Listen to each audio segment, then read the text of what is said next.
ജയപാലൻ്റെ ചതിയിൽ കുടുങ്ങി കാവേരിയും വിനീതും.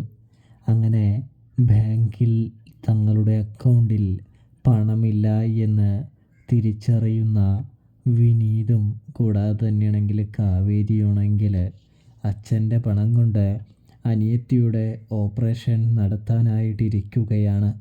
ആ സമയത്താണ് ഇത്തരം ഒരു ചതി പറ്റിയിരിക്കുന്നത്.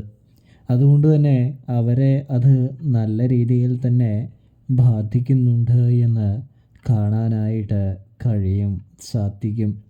എങ്ങനെ ഇനി പൈസ കണ്ടെത്താമെന്നുള്ളൊരു ചിന്തയിലേക്ക് അവർ കടക്കുകയാണ്.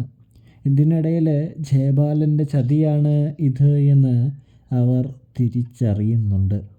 ഇപ്പോൾ തന്നെ ജയപാലനായിട്ട് യുദ്ധത്തിന് പോയാൽ പൈസ ഇല്ലെന്നുള്ള കാര്യം ജയപാലൻ പാട്ടുപാടി നടക്കും, ആകെ പ്രശ്നമാകുമെന്നറിയാവുന്നത് കൊണ്ട് തന്നെ ജയപാലൻ അവസരം കിട്ടുമ്പോൾ നല്ല രീതിയിൽ തന്നെ പണി കൊടുക്കാമെന്നും ഇപ്പോൾ ഒരു പൊടി ശാന്തനാകാമെന്നും ശാന്തിയായിരുന്ന് എങ്ങനെയെങ്കിലും അനുജത്തിയുടെ അവളുടെ ഓപ്പറേഷൻ ആവശ്യമായ പണം കണ്ടെത്തണമെന്നും നമ്മുടെ കാവേരി വിനീതിനോട് പറയുന്നുണ്ട്.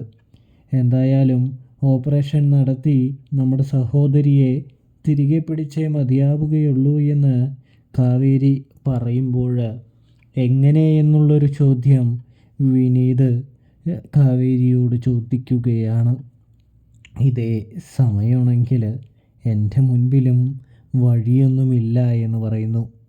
ആകെയുള്ളൊരു വഴി ആ നരേനോട് ചോദിക്കുക എന്നാണെന്നും കാവേരി പറഞ്ഞു വയ്ക്കുകയാണ് എന്ന് കാണാനായിട്ട് കഴിയും.